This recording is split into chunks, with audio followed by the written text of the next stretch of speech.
යාළුවනේ ටීවී එක ගන්න ආවා. කොරියාවේ ඉන්න මල්ලි කෙනෙක් සල්ලි දානවා කිව්වා මේ කඩේට. නුවන් ගමගේ නම.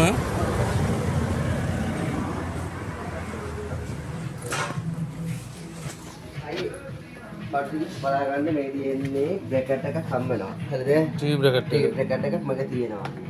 මේක තියෙනවා අවුරුදු දෙකක් වොරන්ටි තියෙනවා. මේ වොරන්ටි කාඩ් එක මොනවද දැක්ක වොරන්ටි කාඩ් එක නැති කරන්න එපා. කම්පැනි සීරියල් දෙක අනිවාර්යයෙන්ම දාන්න ඕන වොරන්ටි කාඩ් එක.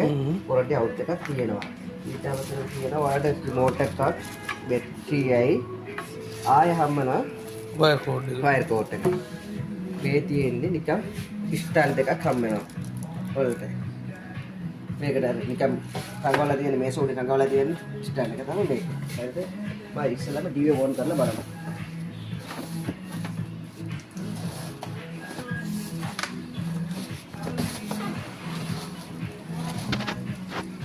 ටීවී මාර්ක් ස්ලිම් එක ඒ නිසා ටීවී එක ඩිස්ප්ලේ එක අල්ලන්න ඉලක්ක යන්නේ.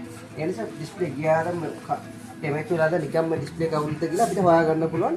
මෙතන දාලා තිබ්බ මේ ඉලක්ක යනවා. ඊට අමතරව මේ තියෙන ස්ටිකර් එක ගලවන්න ඕනේ. ඔය අමතරනේ.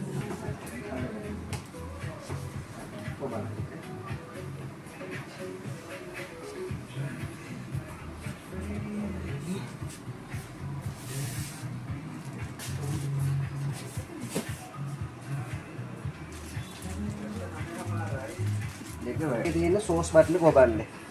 මේ බටන් එක. ඒ බටන් එක ඔබාම පස්සේ ATV කියලා කියනවා. ඊට පස්සේ මේක ඕකේ එක දෙන්න.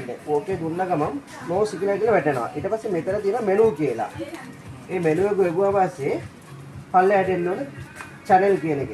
channel කියන ගාම්ම පස්සේ මෙතන පෙන්නනවා මේ සයිට් එකට එන්න ඕනේ. සයිට් එකට ආවම මෙතන එන්ඩර් කියලා කියනවා. ඊට පස්සේ එන්ඩර් කියනවා auto scan කියන එක. ඒක ඕකේ දුන්න ගමන් හරිද? ඕකේ දුන්න ගමන් ෆොටෝ එක ස්කෑන් කරගන්නවා. ඒක එන්ටර් මුලින්ම එන්ටර් ගහලා ඉන්න ඕනේ.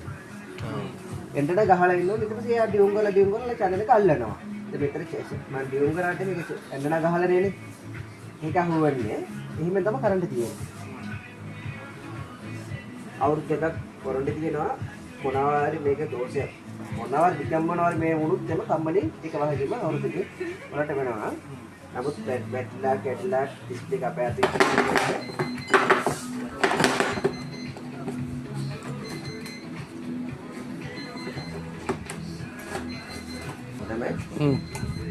මේක තියෙනවා වයර් එකක් තියෙනවා ඊට අමතරව මේක තමයි කූරු දෙකනේ කූරු දෙක ඒක අවුරුද්දක් වොරන්ටි තියෙනවා